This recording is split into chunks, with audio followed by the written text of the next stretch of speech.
Hello friends, welcome to channel. आज मैं आपको ज़्यादा आपका समय ना लेते हुए मैं सिर्फ ये कहूँगा कि इस वीडियो को जल्दी से शेयर कर दें। और आज मैं बहुत ही इंपॉर्टेंट टॉपिक के साथ हूँ जिसका नाम है क्वांटिफायर्स एंड कनेक्टिव्स। अब ये टॉपिक इम्पॉर्टेंट क्यों हो जाता है, मैं सिर्फ इतना जल्दी से बताने की कोशिश करता हूँ। ये टॉपिक इम्पॉर्टेंट सिर्फ इसलिए हो जाता है क्योंकि आप इस टॉपिक को पढ़ने के बाद प्रूफ को समझने में एक आसानी सी आपको महसूस होगी, और साथ साथ आपको प्रूफ किस डायरेक्शन में ले जाना है, अगर कोई चीज़ दी हुई है उसका प्रूफ कैसे होगा, और अगर कोई सीधा स्टेटमेंट दिया है हो सकता है उसको आपको किसी और तरीके से प्रूफ करना पड़े। हम प्रूफ टेक्निक्स के बारे में भी पढ़ेंगे थोड़ा बहुत मैं बीच बीच में ये भी बताता रहूँगा कि अगर ये स्टेटमेंट है तो इसको प्रूव कैसे करेंगे with the help of this quantifiers and common sense logics. तो आज की जो टॉपिक है वो डिपेंड है कि आप बेसिक कॉमन सेंस को लॉजिक में कैसे कन्वर्ट करेंगे। जो कॉमन सेंस हमारा कहता है, देखिए आज कॉमन सेंस और मैथमेटिक्स अपने आप में मिलेंगे आपस में और आपको एक बहुत ही अच्छी चीज़ देंगे। और आपको ये वीडियो बहुत शेयर करना चाहिए क्योंकि ये one of the important video है जो यूट्यूब पे भी नहीं है। तो use of quantifier in mathematical statement हम ये पढ़ेंगे पहली चीज़। और कॉमन सेंस तो पूरे के पूरे इस टॉपिक में चलता रहेगा, और साथ साथ में हम काइंड ऑफ प्रूफ्स पे भी बात करेंगे कि अगर स्टेटमेंट लिखा है, कोई थ्योरम लिखा है तो उसका प्रूफ कैसे होगा, कोई गलत स्टेटमेंट लिखा है तो उसको गलत हम प्रूफ कैसे करेंगे, कोई सही है तो सही कैसे कैसे प्रूफ होता है, इस तरीके पे। इसके साथ साथ हम दो चीज़ें मेनली इसमें पढ़ने वाले। क्वांटिफायर में हम फॉर ऑल और देयर एग्जिस्ट, इसका नाम है फॉर ऑल एंड इसका नाम है देयर एग्जिस्ट। इनका यूज़ हम कैसे करेंगे, इनका मतलब क्या होता है, इनका निगेशन क्या हो सकता है, ये सारी चीज़ें पढ़ेंगे। निगेशन का मतलब आप समझ लीजिए, निगेशन का मतलब कि कोई स्टेटमेंट लिखा है उसको अगर गलत बताना है, वैसा ही स्टेटमेंट जो स्टेटमेंट है वो अगर गलत है तो गलत कैसे लिखा जाएगा, अगर वो स्टेटमेंट ट्रू है तो ट्रू कैसे लिखा जाएगा, उसको निगेशन कहते हैं। One is the negation of another statement. और इसी के साथ साथ मैं कुछ चीज़ों पे भी बात करूँगा, जैसे कॉन्ट्राडिक्शन मेथड पे बात करूँगा कि कॉन्ट्राडिक्शन मेथड कैसे यूज़ होता है, कब यूज़ होता है, कॉन्ट्रा पॉजिटिव फॉर्म क्या होता है किसी स्टेटमेंट का, Contra and positive. This is very clear कि ये एक उल्टा स्टेटमेंट जो कि पॉजिटिव स्टेटमेंट हो। कोई आपको सीधा स्टेटमेंट दिया है, वो आपको प्रूव करने में दिक्कत हो रही है, आप उसका कॉन्ट्रा पॉजिटिव स्टेटमेंट लिख दीजिए और उसे प्रूव कर दीजिए, और कॉन्ट्रा पॉजिटिव प्रूव कर दिया तो वो भी प्रूव हो गया एक साथ। So these are the techniques used in the mathematics, और हायर मैथमेटिक्स में ये चैप्टर बहुत ही इंपॉर्टेंट हो जाता है। इसके साथ साथ मैं आपको आज बहुत सारे होमवर्क देने वाला हूँ, सो आप कॉपी पेन भी लेके बैठे। मैं आपको एक होमवर्क दे रहा हूँ कि आपको ट्रुथ टेबल्स बनाने आना चाहिए।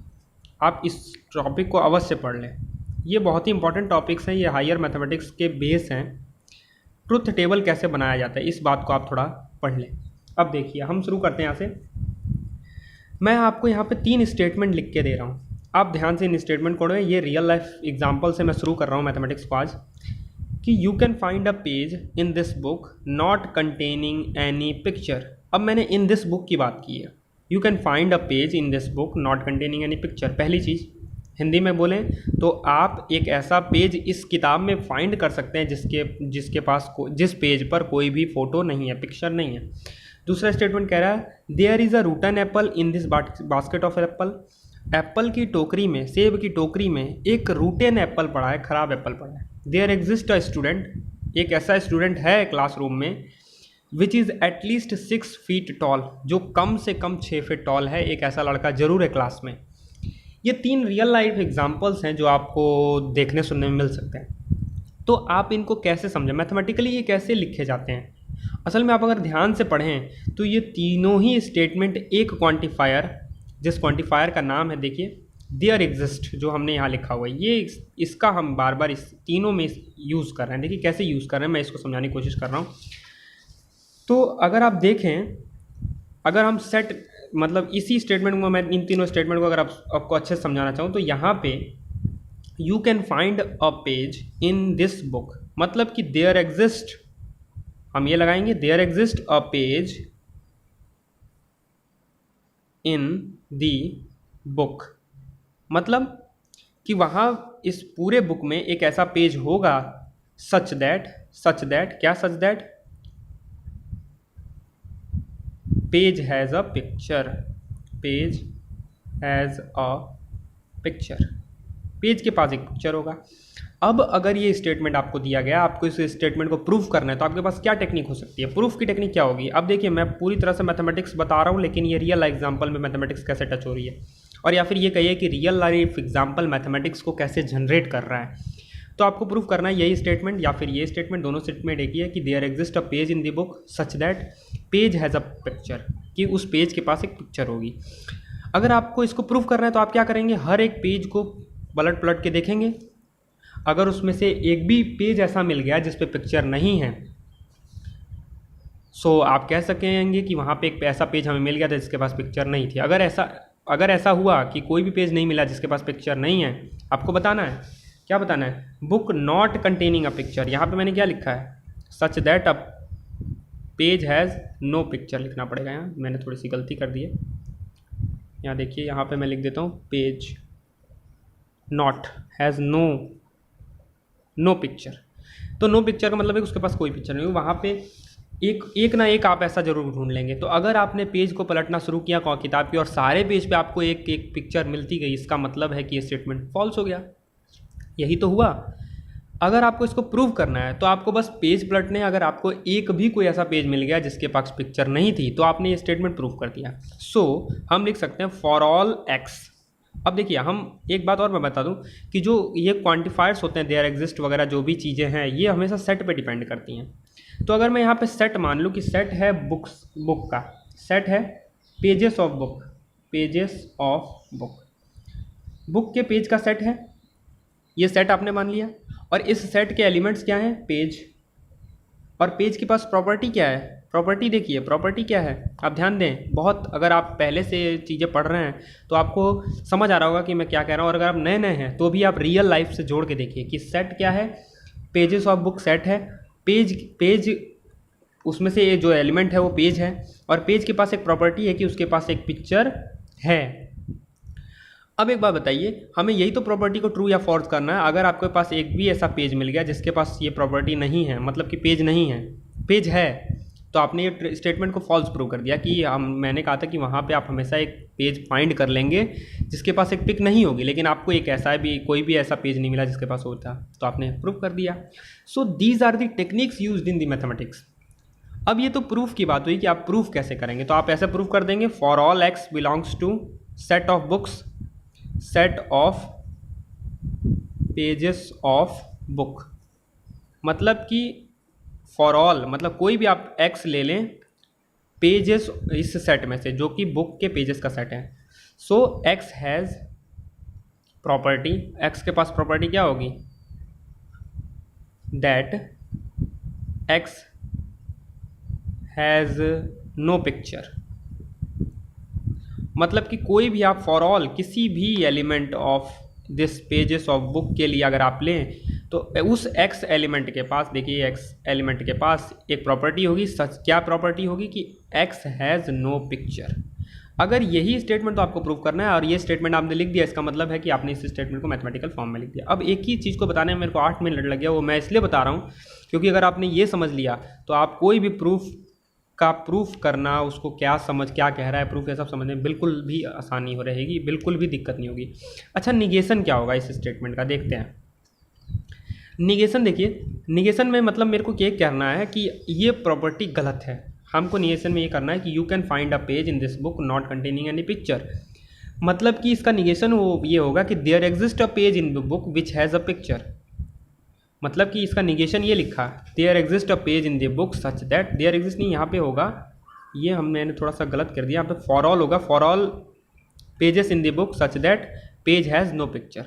ये तो हुआ स्टेटमेंट असली, लेकिन इसका निगेशन क्या हुआ? देयर एग्जिस्ट वाला, there exist a page in the book such that the page has a picture. Page के पास अगर एक पिक्चर है, कोई भी ऐसा एलिमेंट मिल गया, this is the Contra positive. ठीक है, कॉन्ट्रा पॉजिटिव है ये इसका। अब देखिए, अब मैं जल्दी से, आप अगर इस बात को समझ गए तो आप दूसरे स्टेटमेंट्स को देखिए। There is a rotten apple in this basket of apple. वहाँ पे एक एप्पल है, रूटन एप्पल है बास्केट में। अगर आप इसको सेट के फॉर्म में लिखें तो आप लिखेंगे there exist a rotten Apple.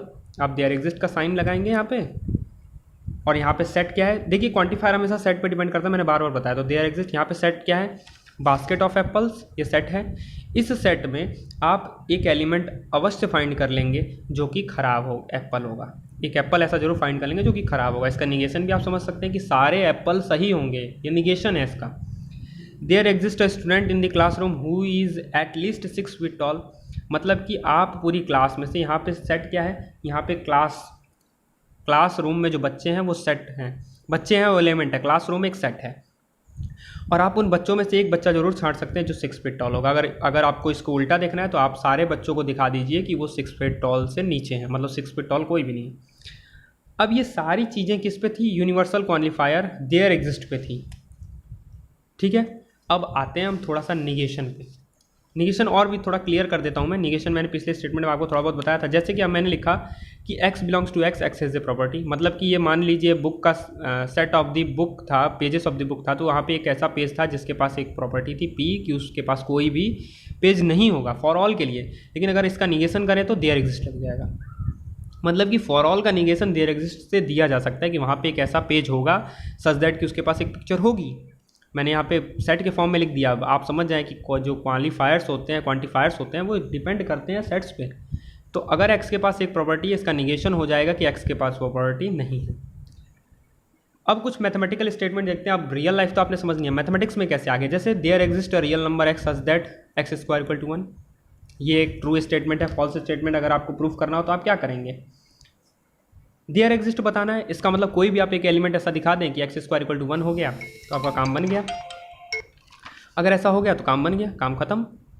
और अगर ऐसा आपको कोई भी एलिमेंट ना मिल पाया तो ये उल्टा हो जाएगा, खत्म हो जाएगा। तो इसका आप कॉन्ट्रा पॉजिटिव लिखिए, ये वो होमवर्क है। इसी तरह there exist a rational number r such that r square equal to 1, r square to 2, क्या आप एक ऐसा रैशनल नंबर फाइंड कर सकते हैं कि जो r स्क्वायर इक्वल टू होगा।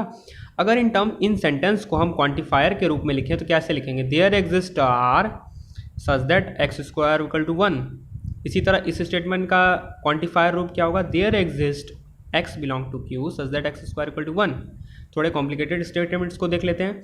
अ non empty subset A is the subset of R is bounded above in R if there exist alpha belongs to R such that alpha is an upper bound of A, मतलब कि कोई भी non empty set है A वो bounded above होगा अगर real number में कोई आप ऐसा नंबर अल्फा ढूंढ लें सच दैट कि अल्फ़ा जो है अपर बाउंड हो। अब ये थोड़ी सी आपको अनकंफर्टेबल सा फील हो रहा होगा अगर फर्स्ट टाइम पहली बार मेरे ही चैनल पे रियल एनालिसिस पढ़ रहे हैं, थोड़ी सी दिक्कत हो सकती है। सो अगर ये दिक्कत हो रही है तो आप इस स्टेटमेंट को कहीं लिख लीजिए और आप ज़रूर समझेंगे जब मैं इस लेक्चर के बाद एक लेक्चर लाऊँगा।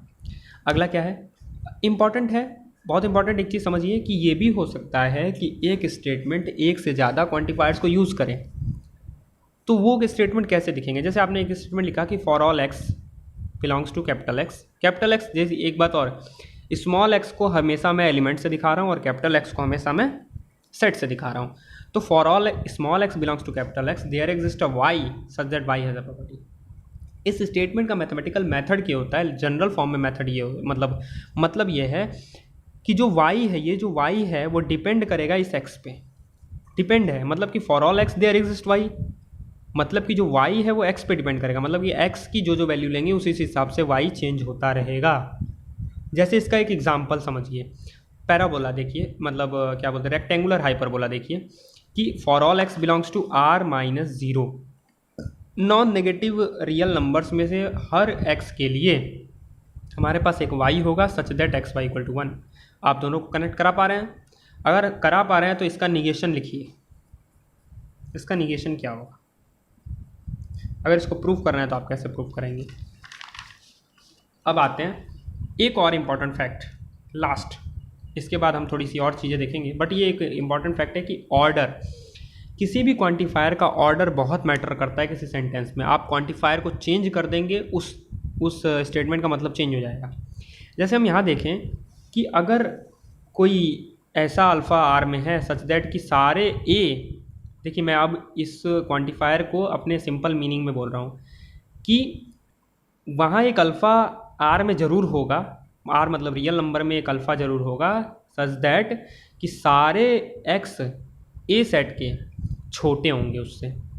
ये अपर बाउंड की डेफिनेशन है। अगर आप सेकंड थर्ड टाइम पढ़ रहे हैं तो आप बिल्कुल प्रिटी क्लियर होंगे इस बातों के लिए कि there exist alpha belong to real number such that for all x belongs to a x is less than ए।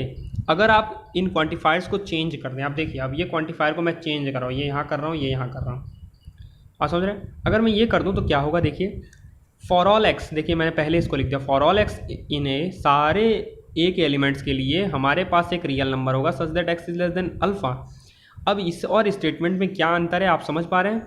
ये और ये स्टेटमेंट बहुत डिफरेंट है कि यहाँ पे ये था कि there exist alpha such that कि हर एलिमेंट इसका छोटा होगा, लेकिन यहाँ पे है कि हर एक्स के लिए एक आर मिलेगा। मतलब ये जो है यहाँ पे यूनिक नहीं है, यहाँ पे ये चीज़ जो होगा वो एक मिल जाएगा, काम उससे साफ हो जाएगा, लेकिन यहाँ पे ये अलग अलग 2 3 4 5 10 मिल सकते हैं।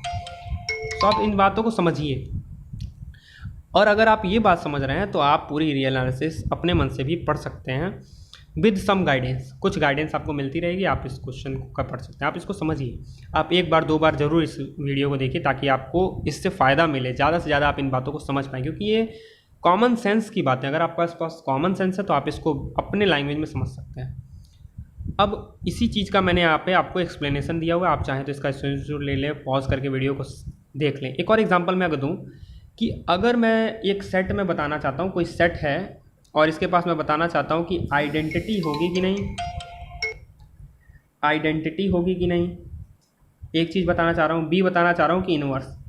अब आप देखिए कि खाली सिर्फ आइडेंटिटी लेके चलते हैं। अब दूसरा बात अपने आप खुद समझिएगा आप कि आइडेंटिटी केवल लेके चलते हैं। आइडेंटिटी की डेफिनेशन क्या होती है कि देयर एग्जिस्ट, एक ऐसा नंबर आर में ज़रूर होगा रियल नंबर में सच दैट कि कोई भी रियल नंबर आप लें और उसके साथ ऐड करें तो हमेशा हमें वो दूसरे वाला ही रियल नंबर मिले।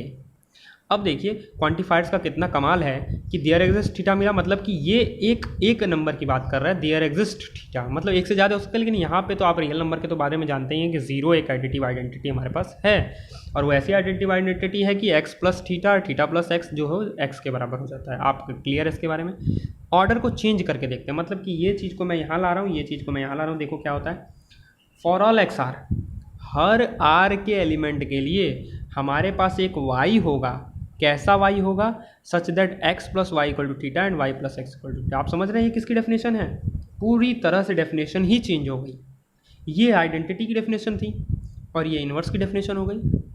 इसका मतलब कि आप क्वांटिफायर का यूज़ करते वक्त बहुत ही सतर्क रह के अपने कॉमन सेंस का प्रयोग करके ही करें। तो अगर आप क्वांटिफायर को चेंज करते हैं तो जो चीज़ों का मतलब है वो टोटली बदल भी सकता है कई बार। किसी कॉम्प्लिकेटेड स्टेटमेंट को ले लेते हैं। कॉम्प्लिकेटेड स्टेटमेंट में मैं आपको कह रहा हूँ कि एक सेट कंसिडर करिए जिसमें एक यार्ड है, जिस ट्री का एक बगीचा है, मान लीजिए बगीचे का ट्री है, ये एक सेट है आपके पास जिसमें बहुत सारे ट्री हैं, ठीक है। अब मेरे को एक स्टेटमेंट दिया जा रहा है कि in each tree in the orchard we can find a branch on which all the leaves are green. पूरे ऑर्चर्ड में हमारे पास ब्रांच हमेशा मिल जाएगी ट्रीज़ पे, पूरे ऑर्चर्ड में हर ट्री पे। देखिए मैं बार बार आपको एक सेंटेंस बोल रहा हूँ, पूरे ऑर्चर्ड में हर ट्री पे हमें एक ना एक ब्रांच ऐसी मिल जाएगी सच दैट कि उस ब्रांच के सारे की सारी पत्तियाँ ग्रीन कलर की होंगी। तो क्वांटिफायर के रूप में क्या लिखेंगे, क्वांटिफायर से पहले आप ये समझ लीजिए कि मैंने किसको क्या माना हुआ है। मैंने माना हुआ है कि जो कैपिटल टी है वो set of all the tree है ऑर्चर्ड में, स्मॉल टी इसी कैपिटल टी का कोई एलिमेंट है, टी बी अ ट्री, कोई ट्री होगा। बी टी क्या है, ब्रांच है, इस ट्री का ब्रांच है, क्यों, तो ये ट्री टी पे डिपेंड करेगा ना। आप समझ रहे हैं डिपेंडेंसी। देखिए मैंने आपको पीछे एक एग्जांपल दिया था कि एक चीज़ दूसरे पे डिपेंड करता है। देखिए मैं उसी चीज़ का यहाँ एग्जांपल लेके आपके सामने आया हूँ। मैंने यहाँ बताया था ना कि एक यह जो था फॉर ऑल एक्स वाई, तो वाई क्या था, एक्स पे डिपेंड कर रहा था। यहाँ पे इसी तरह जो ये बी टी सेट है, सेट ऑफ ब्रांचेस हैं ये ट्री टी के, एक पेड़ पे बहुत सारी ब्रांचेस हो सकते हैं, उन सारे ब्रांच को हमने एक सेट में कलेक्ट कर लिया, तो ये डिपेंड करेगा ना इस ट्री पे, तो ये डिपेंडेंट हो गया। और बी क्या है, अब इस सेट का एक एलिमेंट बी है, और एल बी क्या है, set of all the leaves on the branch B, तो एल बी पे डिपेंड करेगा। एक ब्रांच में बहुत सारी पत्तियां भी हो सकती हैं, वो सारी पत्तियों का सेट ये है। तो मैं क्या बोल रहा हूँ कि for all T belongs to T, मतलब कि हर एक पेड़ के लिए ऑर्चर्ड के हमारे पास एक ब्रांच होगी उस पेड़ की, सच दैट कि सारे उस ब्रांच के leaves, her leaves, for all leaves green होंगे। आप समझ गए किस तरह से कॉम्प्लिकेटेड स्टेटमेंट बना। और इसमें देखिए quantifiers for all, there exist, फिर से फॉर ऑल, 3 बार क्वांटिफायर का यूज़ हुआ है।